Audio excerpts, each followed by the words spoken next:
Mr. Ghauri, I'll start with you.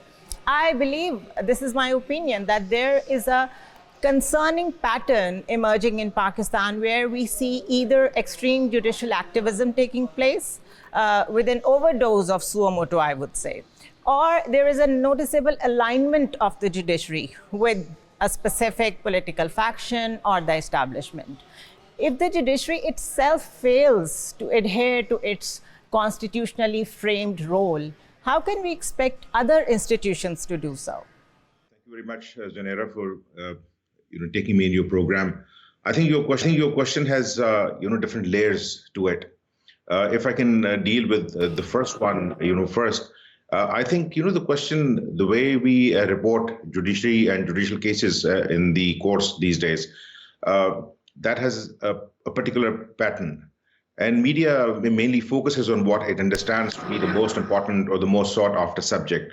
There are many thousand cases are being heard in Pakistani courts, whether they are lower courts or higher courts. But if you pick up the newspapers or listen to the news bulletins, news about the former Prime Minister Imran Khan and his wife, take the precedence.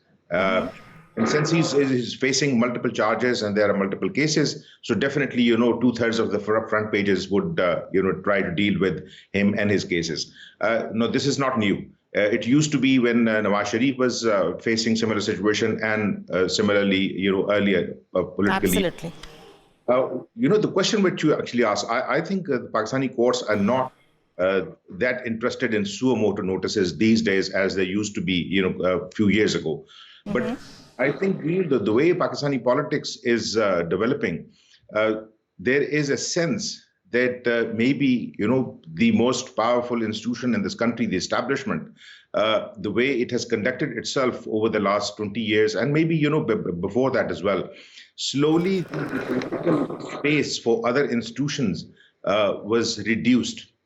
And definitely there is a blowback to it. And that is why, the cases which are now the Supreme Court and the High Court in Islamabad are listening, that, they think that somebody is watching them and watching them illegally. And they do not like it. Reason is that, the major Pakistani political parties, whether it's Pakistan Muslim League Nawaz or Pakistan People's Party, and now recently Pakistan Tehreek-e-Insaf, have been, hard done by the institution. At least there is a feeling among them. Whether they will speak openly about it, I think many of them are speaking. And, in drawing room talks, that is the only subject. So I think there is a feeling now that if institutions have to work together, all the leading institutions, the stakeholders, they will actually have to abide by the rules and the regulations, what is written in the Constitution, what is described in the laws. And if, one institution think that it is too important or too powerful than the others, there will be a problem. And that is the problem which we are facing. And some of the lawyers, and mostly some of the judges have spoken about it.